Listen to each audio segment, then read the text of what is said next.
All right, good afternoon, everyone. Thank you for being here. I know it looks a bit strange that I'm holding a microphone at the moment, but my voice is not actually projecting. We are recording today, and so the mics that we're wearing is actually for the recording and not for the room. So as we start, I would like to begin this afternoon's event by acknowledging the Anaiwan Nation, the traditional custodians of the land in which we meet today. I pay my respect to elders past, present and emerging, and I extend my respect to Aboriginal and Torres Strait Islander people who are present today. But thank you for joining us for the Armidale Jobs for New South Wales Regional Pitchfest. Regional Pitchfest recognises regional entrepreneurs across the regional and rural New South Wales. This event here that we're holding in Armidale is actually one of 14 that's being held across the state over the next couple of weeks, which the winner today will then go on to the semi-finals and a 3-day boot camp in Sydney.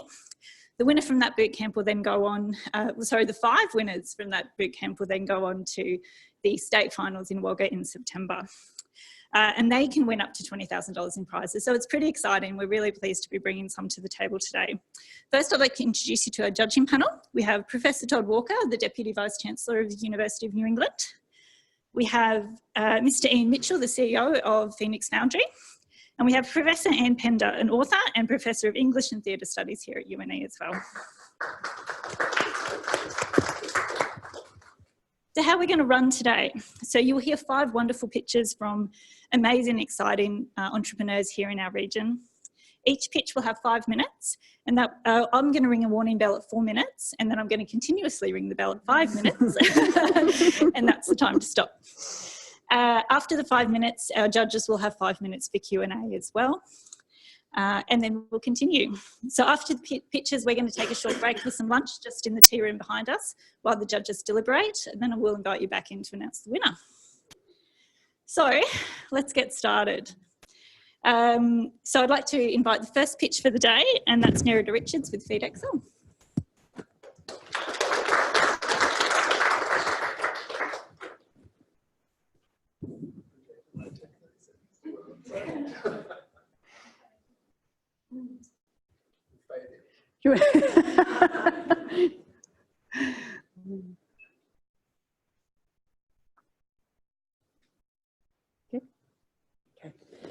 Good afternoon, everyone. I am Nerida Richards, and I am so proud to be introducing feedxl.com to you this afternoon.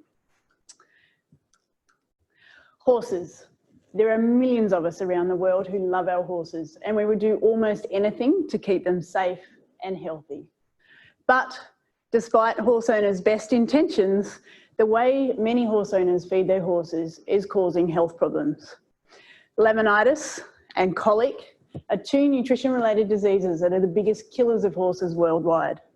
Gastric ulceration, a disease of the equine stomach that's exceedingly painful, affects 90% of racehorses in training. And I started my very personal and tragic journey on the road to understanding nutrition better when I lost this little foal about 20 years ago from what I now believe was a simple iodine deficiency.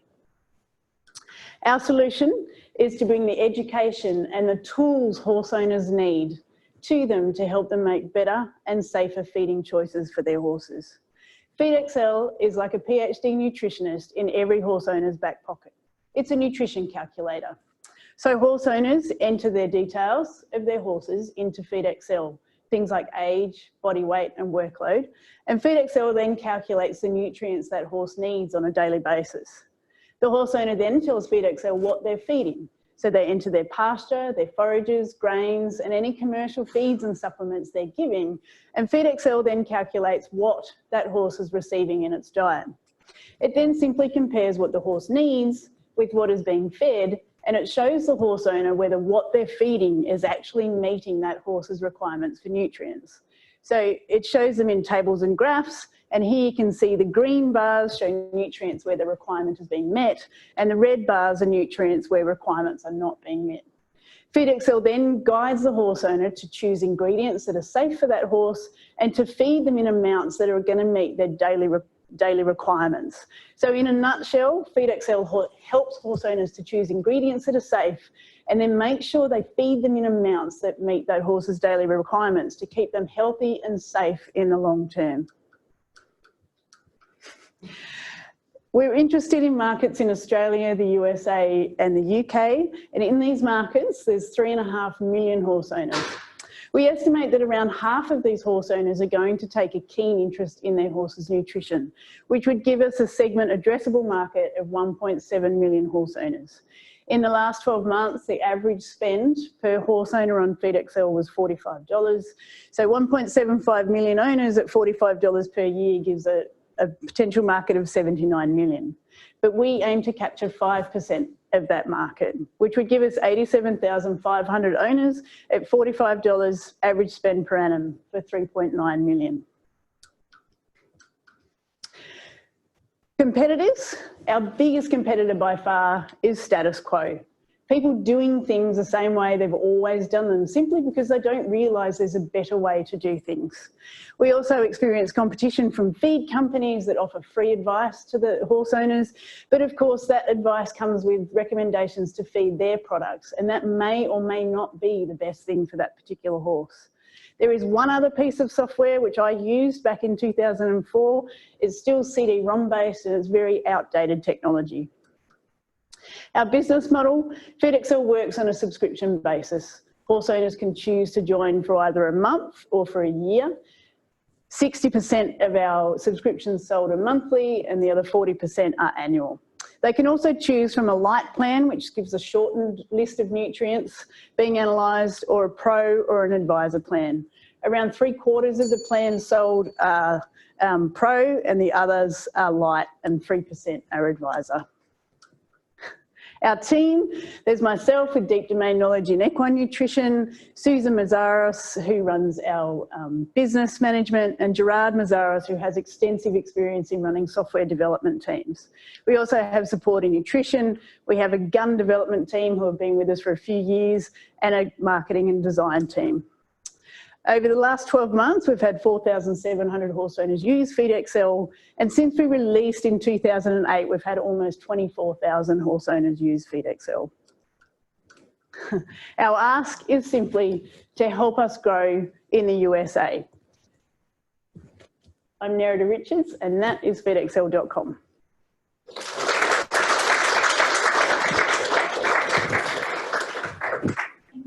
I'm now going to ask the judges if they have any questions.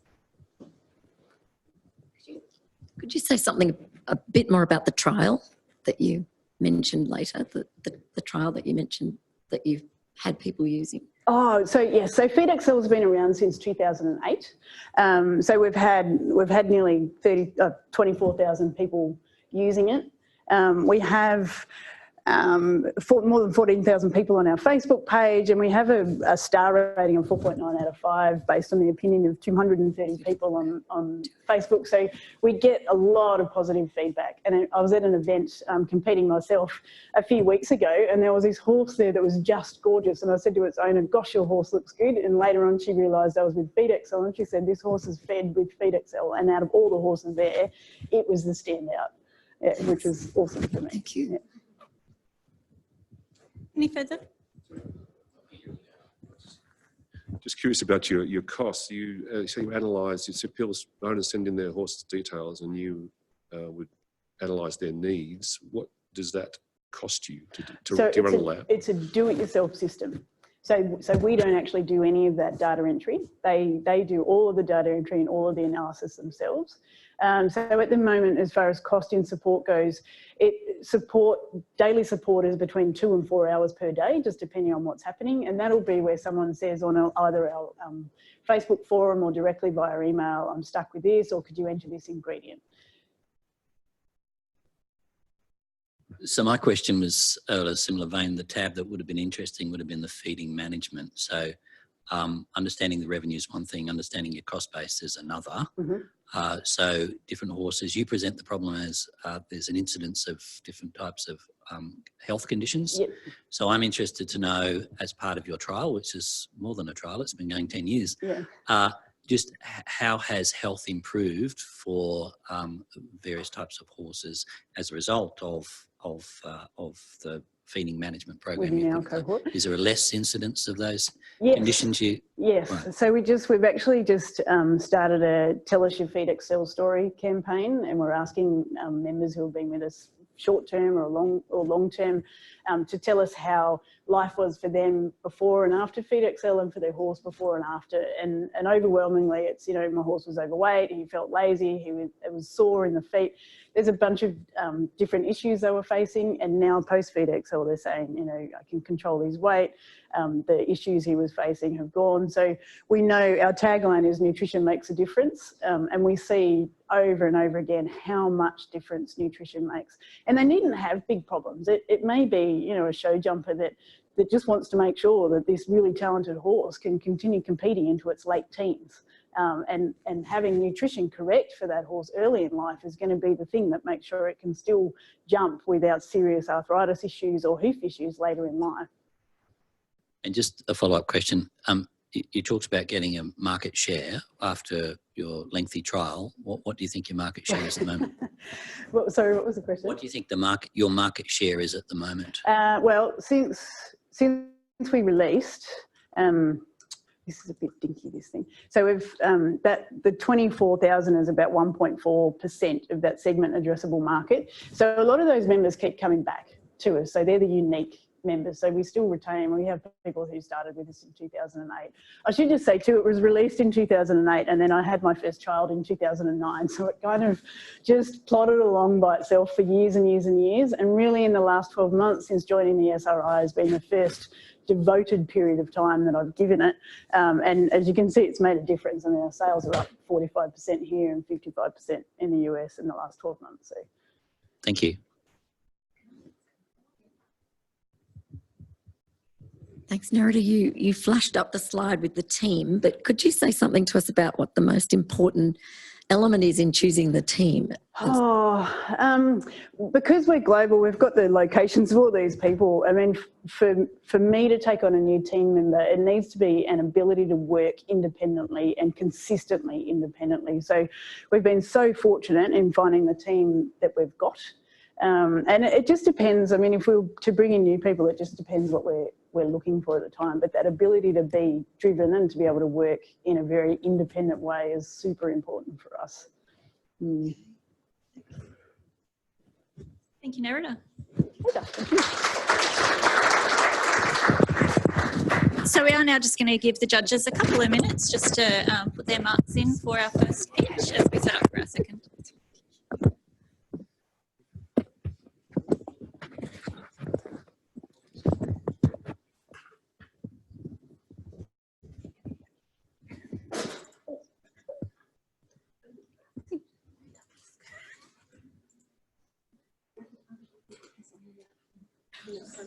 Just put it on my pocket. Thank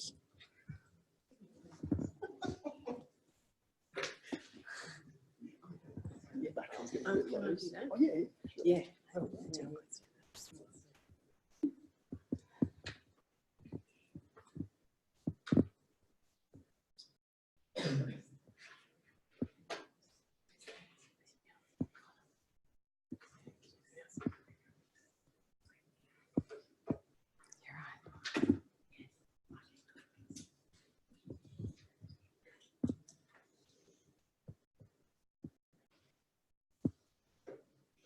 Okay, if our judges are almost ready, we'll invite our second pitch. We have Rochelle Lee and Annie Harris with Regional CoLab. Thank you. Hello, Regional Pitchfest. I'm Rochelle Lay and this is Annie Harris and we're Regional CoLab. We founded Regional CoLab as a platform for the kind of co-designed and co-funded project development we believed was missing in rural, regional and remote Australia. Central to our mission is the belief that great ideas should have a voice. Regional CoLab connects grassroots ideas to multiple funding sources through our knowledge, networks and partners. This is the seed of Regional CoLab. Now, we want you to indulge us. Take a moment and close your eyes. Come on a journey of possibility. This is our message from the future. Remember back in 2019 when the Inland Rail was being built?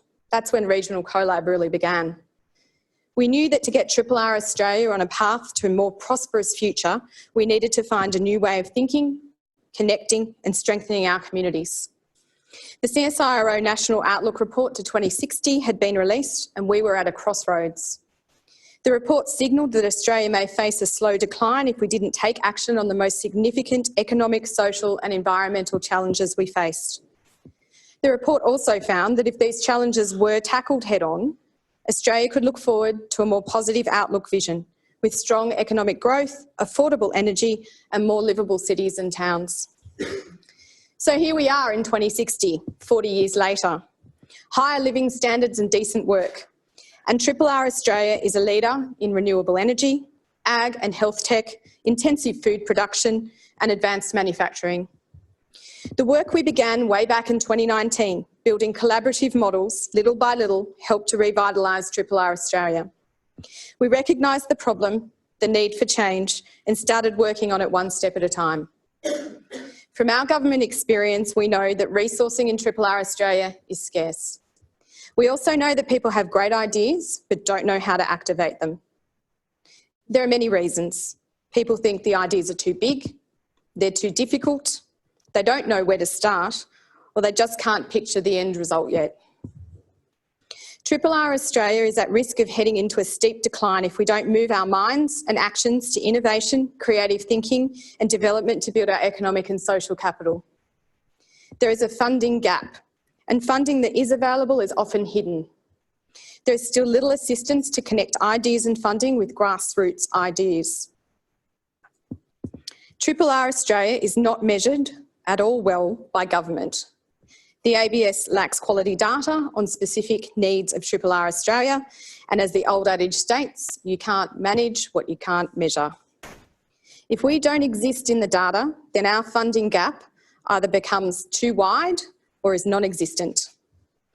Regional CoLab bridges that gap by helping ideas generators, which could be you, to seek advice and guidance on co-design and management of projects in RRR Australia. Regional CoLab have built a project development model that co-designs and co-funds grassroots projects. The model has a scalable capacity through our developing web platform and app build plans. We take the seed of an idea, create a project model, find funding and advocate for its development. We have other streams of income that have already gained traction in consultancy services and in our own project builds, such as a justice app that we've developed, simplifying parenting plans. Our market is one with many players, but they work separately, not in the connected way Regional CoLab's model does. They include grant writers, project managers, NFPs and government agencies. But they work in silos. Regional CoLab's model brings all of these bodies to the table to fill the gap between strategy and execution. It's time to work in collaboration and not isolation to develop sustainable solutions for RRR Australia. We can't afford to continue being inward-looking, and RRR Australia knows this. It knows what it needs, which is evident in the market traction that we've gained across multiple states in fields including education, healthcare and telecommunications. Annie and I have over 20 years of experience in government, NFP and private enterprise, have experienced work across program and evaluation, business planning and strategy, and research and analysis. We have strong networks across RRR Australia into government and also internationally. We started Regional CoLab to improve the economic and social capital of RRR Australia. Our ask is that we're seeking continued networking opportunities to connect and collaborate with RRR Australia to support and develop these ideas for growth. Community and connection are our catalysts. Thank you.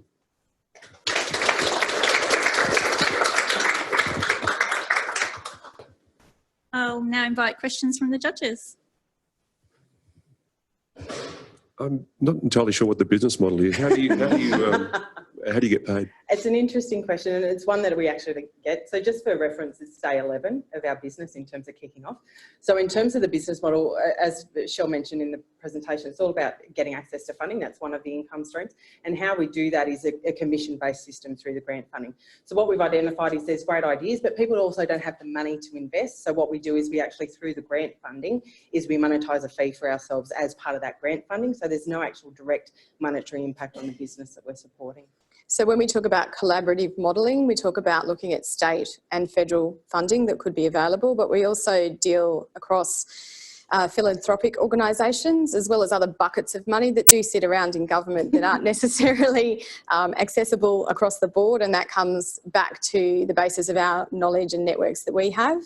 And then we also look at community partnerships. For an example I can provide is we've just built a co-funded model for alternative education for students who were becoming disengaged in school.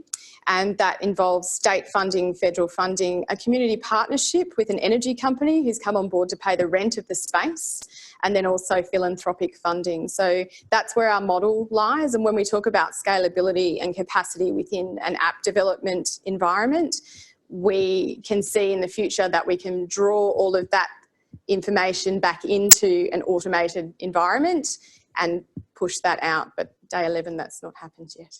The other thing, Ian, that we actually do is we, as we mentioned, is we actually contract management. So Rochelle and I have got depths of experience across a broad range of management and specialised areas. So we actually undertake projects, and we've recently done one of those with the university. The other thing we do is that app development piece. So we've got our own ideas that we actually want to generate that we feel will potentially bring income into the business as well.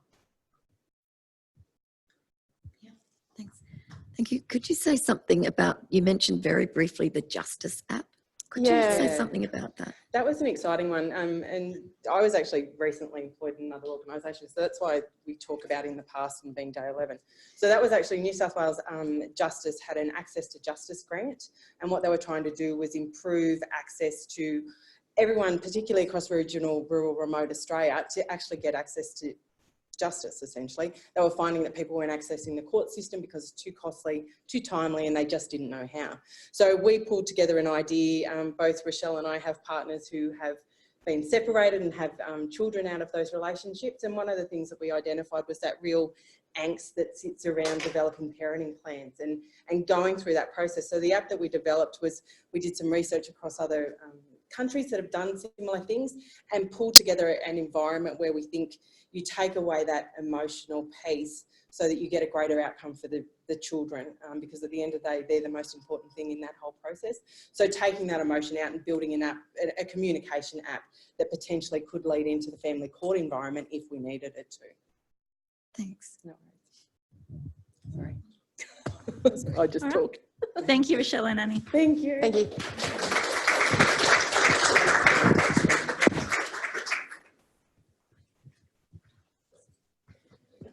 So we'll just take a couple of minutes again while we change over and the judges deliberate. I'm going to have to get you to put it on the back of my dress or jacket.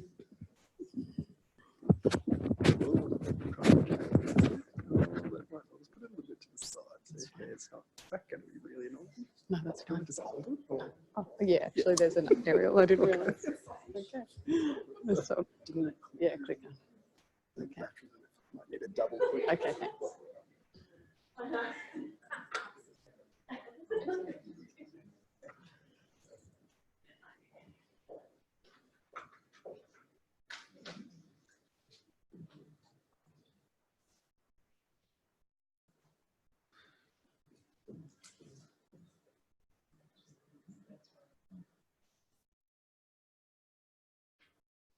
And if the judges are ready.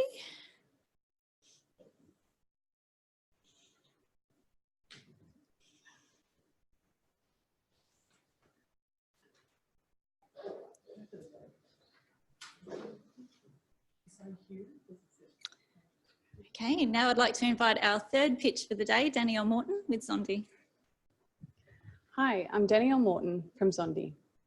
12 children are born today in Australia who will have autism. In the United States, this is as high as 6,000 every day. And evidence just by RMIT this year confirms that these children will have gut issues before they're even diagnosed with autism. How do I know this? Because these are my two children. Bloated, distended bellies, severe reflux, skinny, malnourished, they weren't eating, they certainly weren't sleeping, and as a mother, I couldn't nourish my children. And after these photos were taken, my son lost eye contact and my daughter stopped growing. I was blessed to actually find a community of mothers like me who actually use food and healthy products to heal their children from the inside out. And these are my children today. My son has made his first friend in 6 years and my daughter's growing again, 4 shoe sizes in the last 6 months alone. What if all mothers had access to this information and these healthy products and they could nourish their children from the minute that they're born? So I created Zondi. It's a place where mothers can save time on this journey and gain access to everything that they require. They can find producers in their local area, recipes to cook the food, and they can connect with other mothers. And more importantly, producers who really care about their products can connect with these consumers who are willing to pay double for organic and natural product based on the Nielsen report. Why Zondi and why now? The organics market is growing every year, and we want to help the autism community with a market spend of $1.3 billion every year. By capturing just 0.02% in our first year, we'll have $3 million worth of sales going through the platform. Are there competitors? Absolutely. There's farmers markets, farm gate sales. However, our direct surveys of them are finding that they cannot get their product in front of enough consumers. So we plan on helping those competitors. The corporates, Woolworths, Coles, Amazon are getting in on this space, but our community don't trust them. There's too many incorrectly labelled products for profit. So we work in the trusted online space, and we will actually be working with some of these partners in this area. How are we different? We don't have a warehouse. We don't have a delivery van. We actually allow producers to sign up and connect directly with consumers.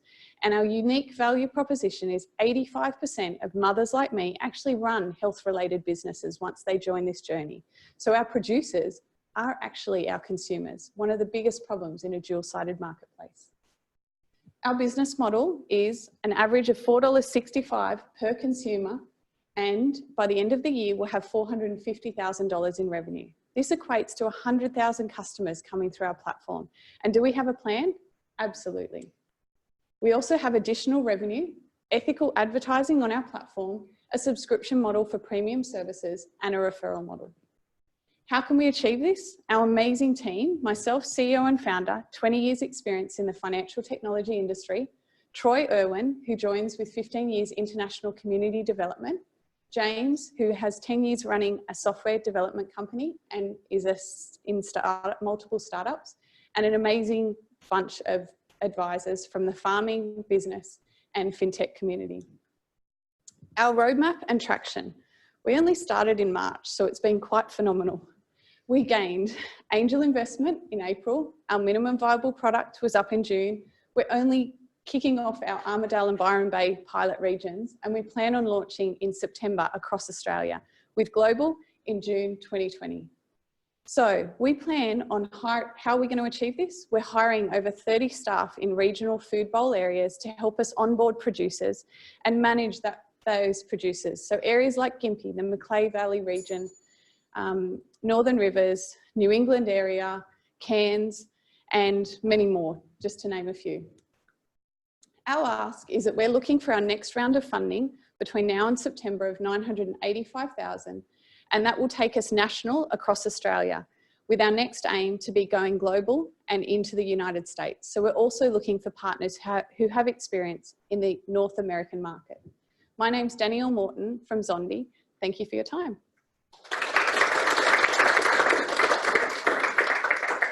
Danielle, I'll ask for questions from judges.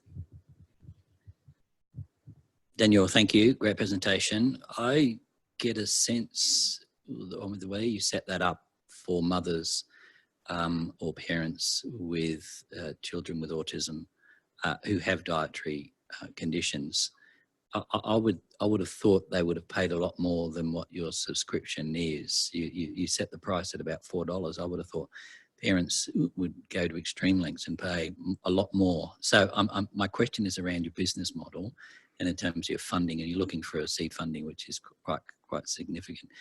Have you done some market sensitivity to work out, whether that subscription-based model is or funding model is too low in the market or priced just right?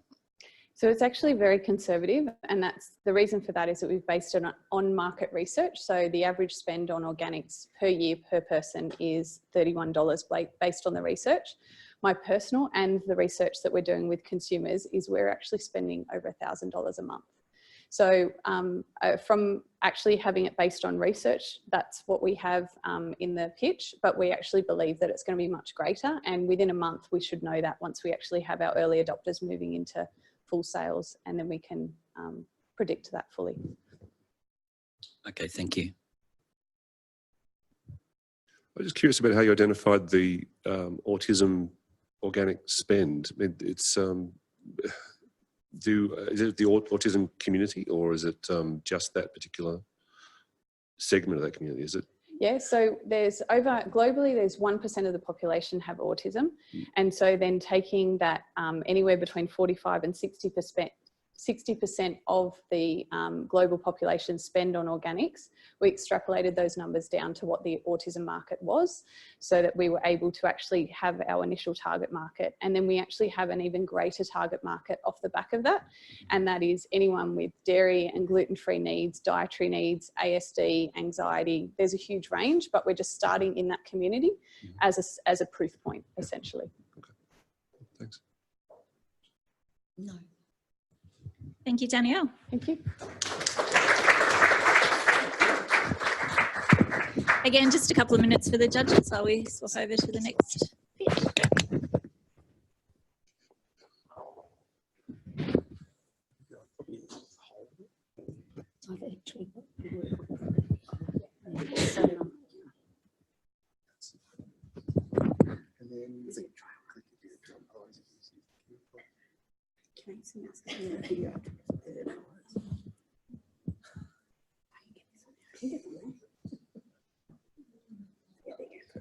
And then just click that one anyway too.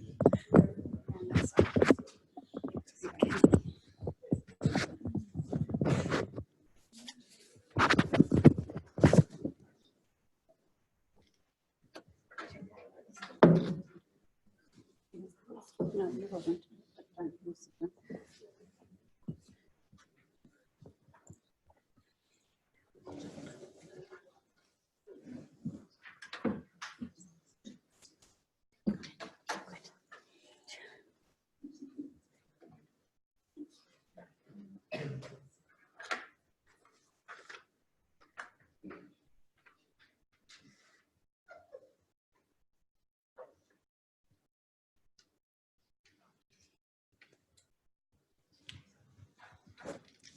Our judges are ready.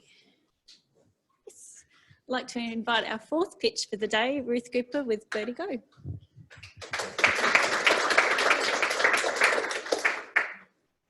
Hi, I'm Ruth Cooper and this is Nikki Lai.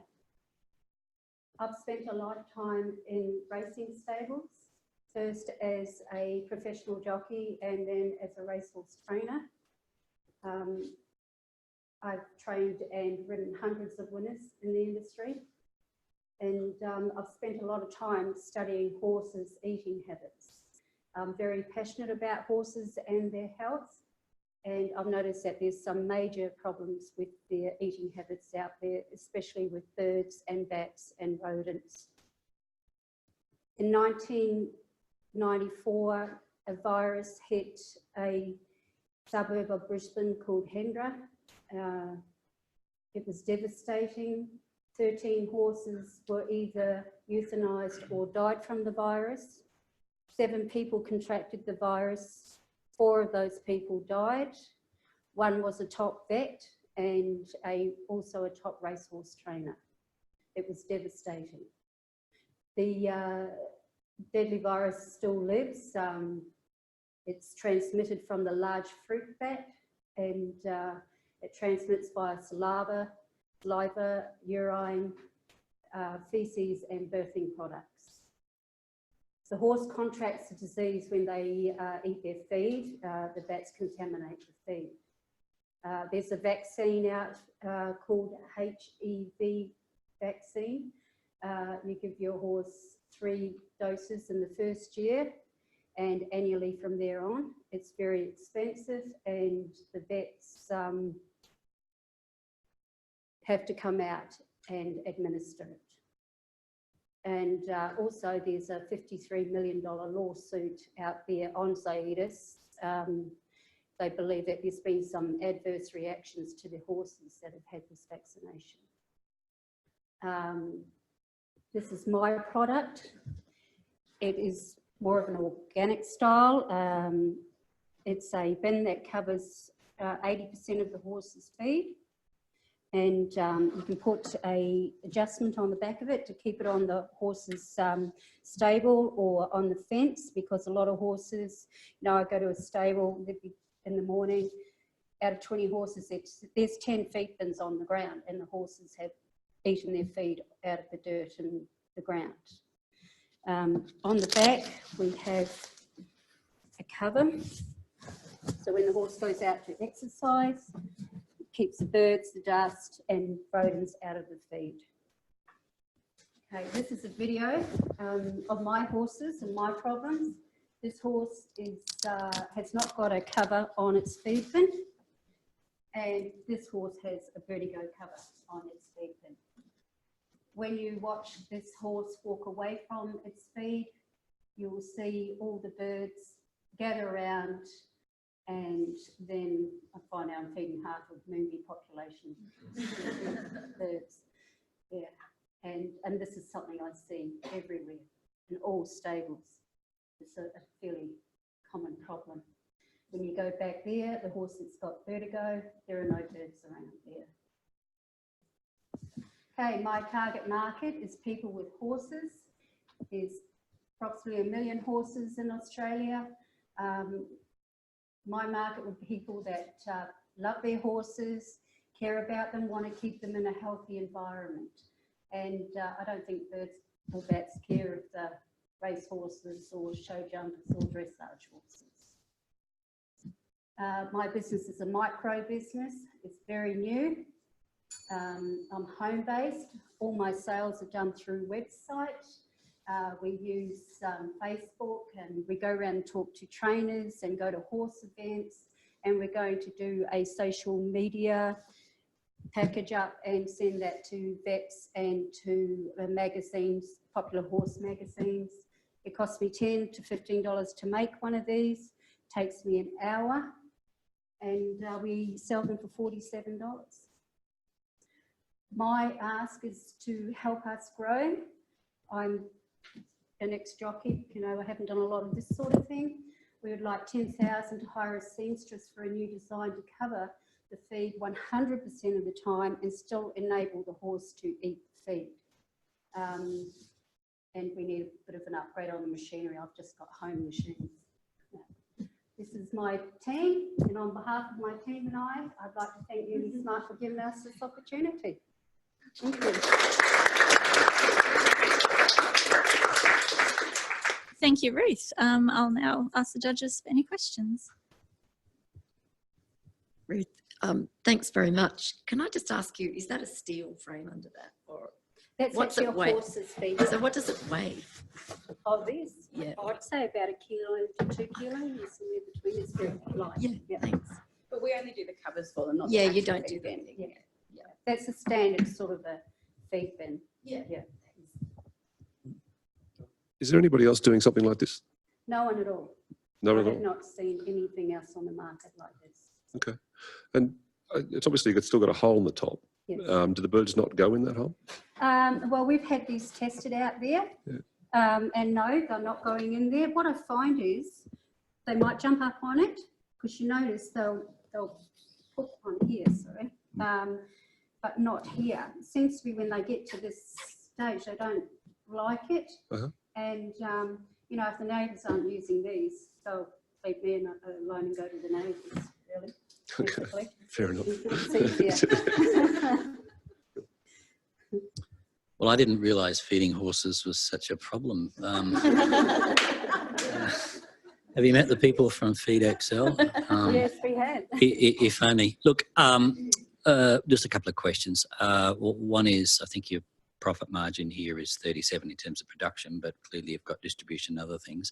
How long, what's that made of, and how long might that last, do you think? Yeah, this is made of ripstop, which is what they make tents out of.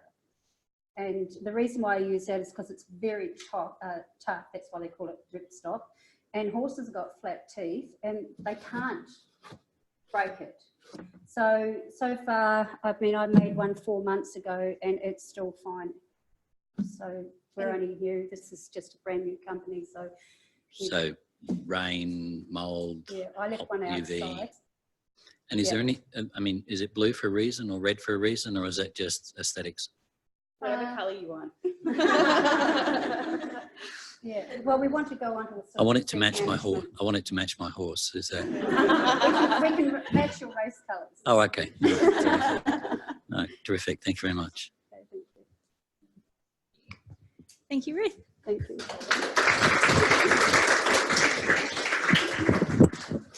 Again, just a couple of minutes while we change over our pictures and our judges judge.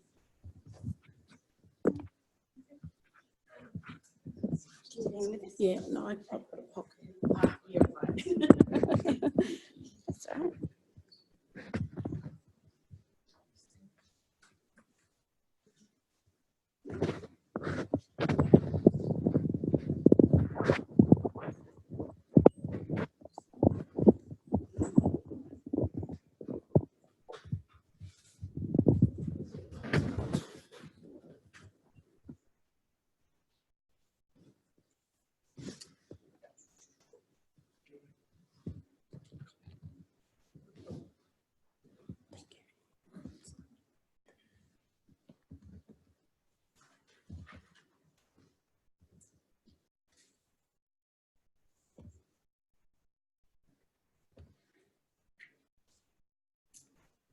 Judges are ready? I'll introduce our final fifth pitch for the day. We have Colleen Ty Johnson with Bulli Miri. Yeah, my name's Colleen Ty Johnson. I am the owner, director and designer of Bulli Miri, which in Gomeroi language means Black Star. First of all, I'd like to acknowledge the past and present elders of the Anawan people in the land that I speak on today. My first problem is that I'm not commercialised, and the lack of knowledge and stories and the visibility of Gomeroi artists and musicians, and the loss of the understanding of our cultural knowledge throughout the world. My solution is to be able to collaborate with artists and designers and to show the audience the cultural richness of the Gomeroi people, and to be able to use these artworks and translate them into and maintain the richness of the oldest living people in the world. My market in fashion is globally. It's in the industry, it's worth 3.4 trillion. Australian clothing market is 1.68 billion, sorry. And if I can just take a snippet of 0.1% of the Australian market, I would be happy. Predominantly, I cater for males and females 16 to 60. Competitors, when I searched or researched, I have two competitors that are, have got businesses across the national, across Australia, but they're not Aboriginal owned. They're non-Aboriginal owned and use Aboriginal artwork. And buying a Bulli Miri piece of clothing, you have a unique story with spirit, which is wearable art. My team is pretty unique as well.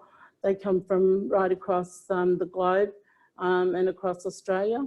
My advisors I have been fortunate to be a part of Fashion 360, which is the only business fashion business incubator in Australia. Right now I have 6 weeks to go in that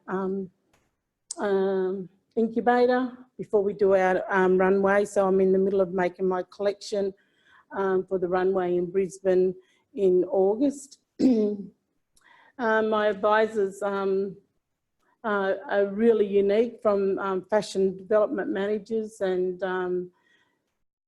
have the opportunity to work with high-end people in fashion, like Gary Ward, who is a couture designer and has been executive designer for R.M. Williams for the past 15 years. and of course our expert in residence, Gary Morgan.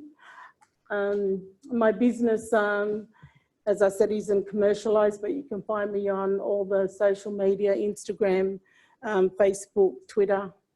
And right now I'm in the stages of developing the website that has, will have Shopify after we add the cart to the website. So my traction, as you can see, I've been all over the world. I've been showcased in Melbourne. I was the first international Indigenous designer to open Plitz New York City Fashion Week in 2017. I've showcased at the Cannes Film Festival in 2018 and won the Emerging Talent Award. My ask is simple. The next step is to commercialise Bulle Miri. Sponsorship is important, strategic partnership, and organisations who have the same values and goals as I do. And into mentoring is important so that I can engage and connect potential customers to share the stories of Bulle Miri. Thank you to the SRS. I need to look at that again. The acronyms are coming pretty fast, so the SRI for the opportunities, because I now have somewhere to grow. Thank you.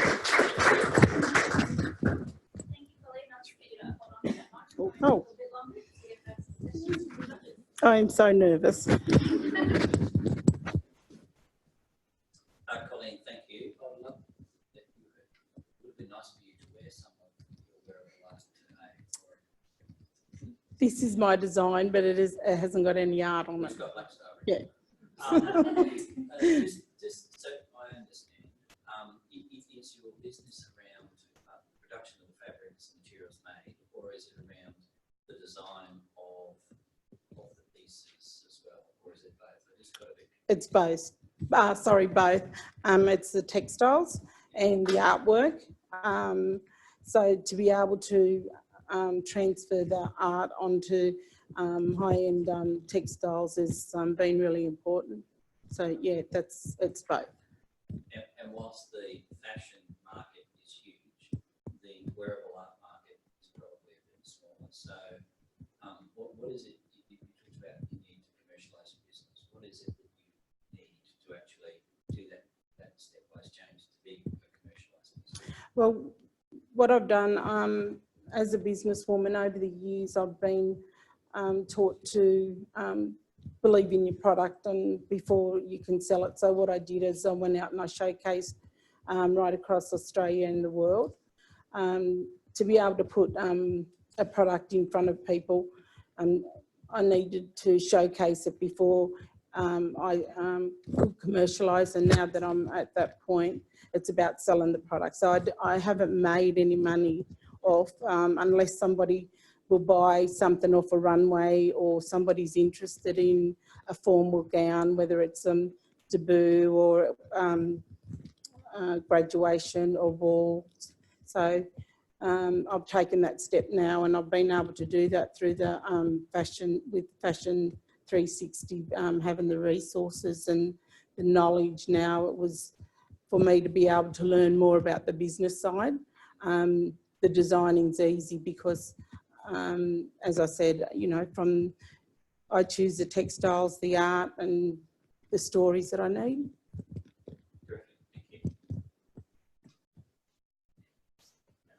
So are you looking for partners to manufacture as well as distribute? When you mentioned your distribution model was online. Well,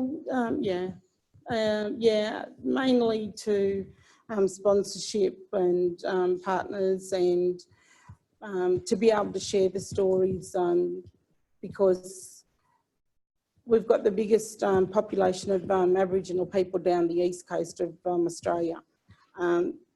For my country, the Gomeroi country, we with our artworks, where it's all about symbols. So we're not from right across Australia, everybody thinks that we all have the same artwork, but we don't. So I'm able to bring to life the stories of my artists from my country, and to be able to do that has been astronomically amazing for me, because I not only get to share my story, but I get to share other people's story from their artwork, and to be able to showcase the oldest living people in the world.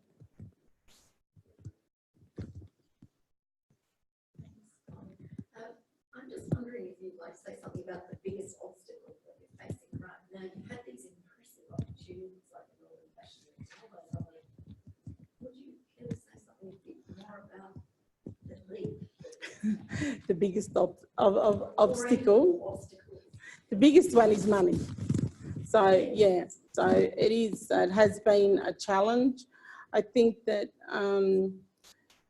I've been sort of working away for about the last 5 years, and people ask me why I'm not selling, and it's very financially hard. And you know, if I had the revenue to be able to do that, I think that, you know, I could employ more people. So that is my intention as well, is to be able to not go overseas. I would like to be able to, in my community, to be able to bring graphic artists, artwork and seamstress and everything that involves a fashion house. So I don't want to be able to go overseas. If I can resource from my own fashion house within from Tamworth, it would be just amazing, because I think that I, as a businesswoman, would be able to do that, and regionally be able to employ people from around my country. Thank you, Colin.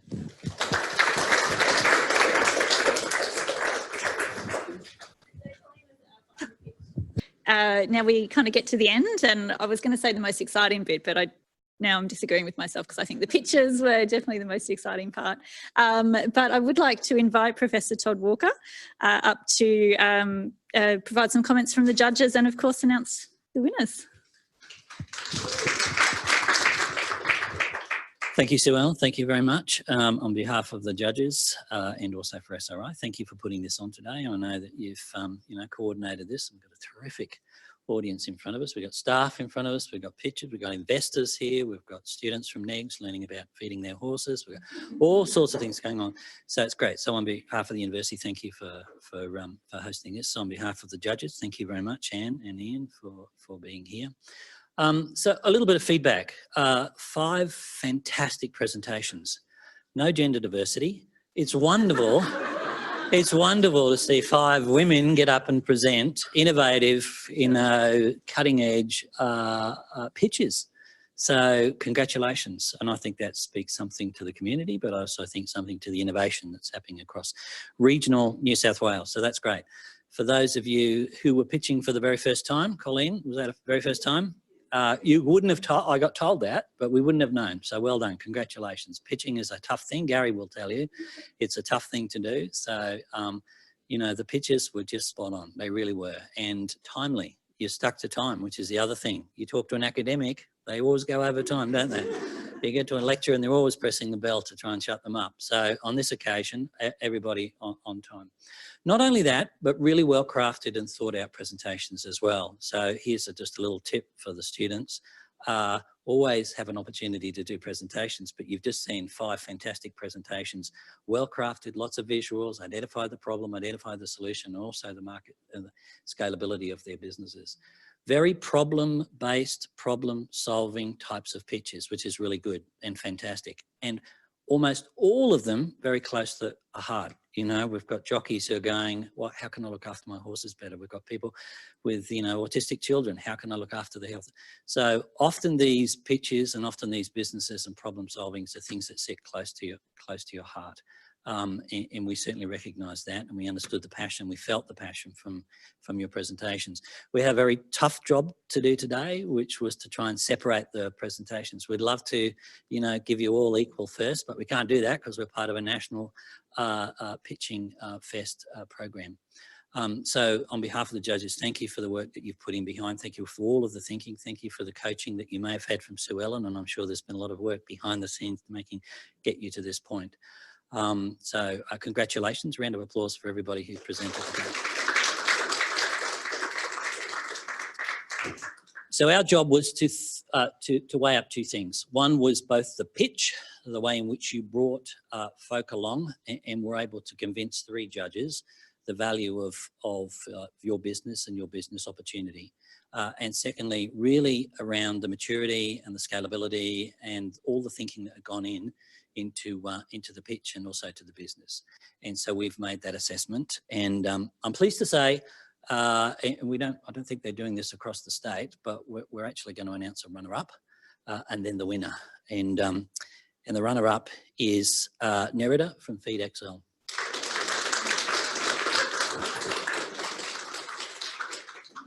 Congratulations.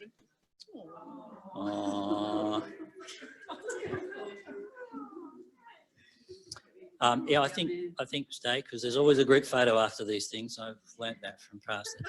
And so the winner is unanimous amongst the judges, and the pitch here and the winner that we've chosen is one for which we think is not only mature in its development, but also has a really wonderful opportunity to scale up and to meet markets that probably weren't identified in the presentation itself. And it was professional, it was well thought out, and it's got enormous scalability. And so it's my pleasure to announce that the winner is Danielle from Zondi.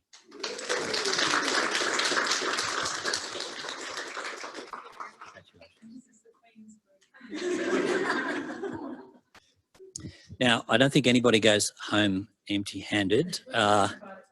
So if everybody who presented comes up today, I don't know where these flowers come from, but they look fantastic. So round of applause as they, thank you.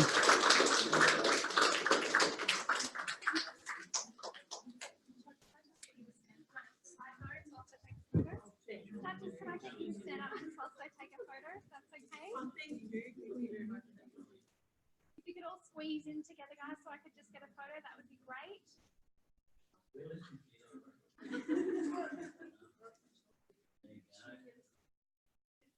Oh, okay. Can you squeeze it? Squeezing in. Yeah, okay, great.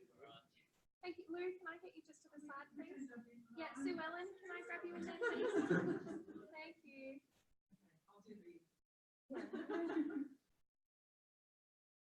Perfect, thank you. I'll hand back to Lou. Oh, to Sue Ellen. Lou. Thank you very much, Todd, and thank you everybody for coming. It's what we love about coming here is that it's actually a safe space to put yourself to the test. It takes huge courage to pitch, and to refine that story and to stand and tell you is actually an amazing thing to do. So I just wanted to say you are all welcome to come and stand here at some point in time, but I'm just going to give you one little pitch too. My name's Lou Conway. I'm the director of the SRI, the space we're in. And what we know is that startups are actually 7 times more likely to succeed when they're actually connected to a community of founders. And what we have here is a community of people who actually want to support startups in our region, to create jobs in the region. And that's about creating new economy jobs, just like what we've seen, businesses that can come with an idea that's actually dealing with the problem we can see in our communities, and then has a market much bigger than that. And this is the best place to kind of grow an idea. So I encourage all of you, and I am looking at this wonderful pipeline of future entrepreneurs, because it does just take playing with an idea and then testing it out with people. And that's what's lovely. You've seen 5 pitches of people who have actually already starting to take their idea to market, and it's really exciting. So on behalf of the SRI, I would also like to thank our judges, because part of that community is people who can give great feedback, and you would have noticed their questions were brilliant. You know, they just kind of make you push you a little bit. So on behalf of us, we have 3 little gifts. Right there in order. Ian, you're in the middle. Todd, thank you. Thank you very much. And Anne, thank you very much. And I just wanted to recount 2 years ago when we were setting up the SRI, we were in Tamworth, and that was the first time I think I met Sue Ellen. And she was working in a role which was really building in a quite an isolated way, far away from, you know, where the main campus is. And we talked to her about the SRI, and she immediately jumped on board.